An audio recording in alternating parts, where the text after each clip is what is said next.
Hello, I am Marisa Gaffney, and I am an Accessibility Content Coordinator at Teladoc Health. I created this video to help people understand how to make your content accessible for people with disabilities. Today, I am going to be talking about the importance of accessibility, the PowerPoint accessibility checker, and how to make sure your content is accessible. You may first want to know that A11Y stands for accessibility, and that the 11 stands for the 11 letters in between the A and the Y in the word accessibility. Why is A1Y important? Well, everyone should have fair and equal access to content. After all, people receive content different ways. For me, with my autism, I receive content better when it is visual than when I only have to listen. Accessibility tools help us support our differences and ensure that all people receive the intended meaning of content. And it also helps with independence. I know I prefer it when I can do things independently and not have to rely so much on others to do certain things. There are three main types of accessibility tools. For deaf or hard of hearing, captions help so content can be read. For people with low vision or color blindness, the appropriate use of color and contrast helps. And for people with very low or no vision at all, they can use screen readers to help them receive content. And that is what we are covering in this video, ensuring that content works with screen readers. There are three main things we consider to do this: alt text, reading order, and slide titles. We are able to work with those three things because of the accessibility checker within PowerPoint and other Microsoft products.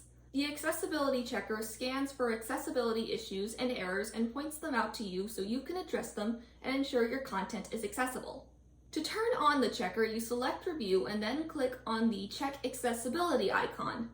The full accessibility ribbon will then appear, as well as the accessibility box on the right side, and this is where the inspection results are shown. You can see here inspection results involving alt text, slide titles, and reading order.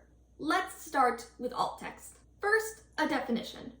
Alt text is a description accompanying images that are read out loud by screen readers. If alt text is not entered, or if there is irrelevant information, the audience will not receive the intended meaning.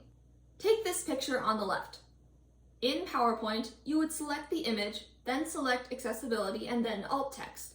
A white box will appear, and it may already have a description in it that was autofilled.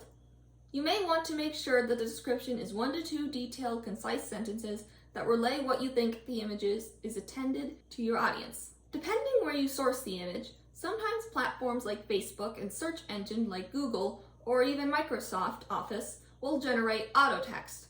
Any auto-generated alt text should be reviewed and edited. Often you'll want to delete the whole auto-generated text and rewrite it to ensure the content is meaningful and accurate. If you do change the auto-generated text, be sure to then delete the words "description automatically generated," otherwise it will be read by the screen reader. Sometimes you can mark an image as decorative when the image is visually styling or not contributing to meaningful information. This is also known as eye candy. Whether to treat an image as decorative or informative is a judgment that only the author can make based on the reason for including the image on the page. For example, sometimes a logo like the Teladoc Health logo is decorative if it repeats in the footer, and sometimes it is informative, such as when it conveys ownership of content. To mark as decorative, you simply check this box inside the alt text accessibility content and the image will be skipped. Okay, next we will consider reading order. Content needs to have logical structure in order to make sense. Internal order is the screen reader order. However, internal ordering of the slide doesn't always match spatial ordering, which leaves confusing audio for the listener. To adjust the reading order, open Accessibility Checker and go to Check Reading Order located under Warnings.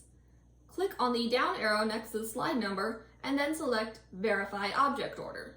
Here on the right, you see a reading order screen that accompanies these images about baking cupcakes.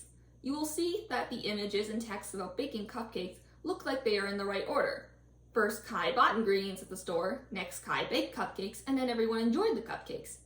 However, we can see in the accessibility checker that the order is incorrect. You can tell, for example, because in the reading order, Kai baked cupcakes is last and should be in the middle to make sense. Kai bought ingredients at the store. Everyone enjoyed the cupcakes. Kai baked cupcakes. When you are using reading order, you can simply drag and drop the elements to put them into the right order. Kai bought ingredients at the store. Kai baked cupcakes. Everyone enjoyed the cupcakes.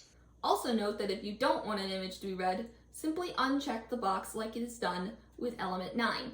And now we'll discuss slide titles. People who use screen readers rely on titles to navigate where they are on the desk. If there are no titles, or if titles are missing, they can easily lose track of the content order or meaning. I understand how this can happen, because sometimes, if I get distracted or talk too fast, I can get lost within the conversation and find it hard to catch up. Slide titles create navigation points to help people follow along. You first want to make sure every slide has a unique and meaningful title. Then use the accessibility checker, which will let you know when a slide is missing a title under errors. You can even add a title within the checker. When you click Missing Slide Title, a list of slide titles from the PowerPoint will appear at the left side of your screen, and you can type a slide title into the blank space directly. A few more tips to share with you. If you are inserting a URL, be sure to rename it, otherwise the reader will read the entire URL, which can be long and not make sense for the content. Also be careful using tables and make sure they have header rows and that rows are not merged. Finally, keep it simple. Make sure to write in plain language that is easy to understand. Simple is often clear, both in visual and audio. Thank you for wanting to be an A11Y champion and creating greater accessibility for all. Accommodations have made a great difference for me, and I know many others will appreciate this.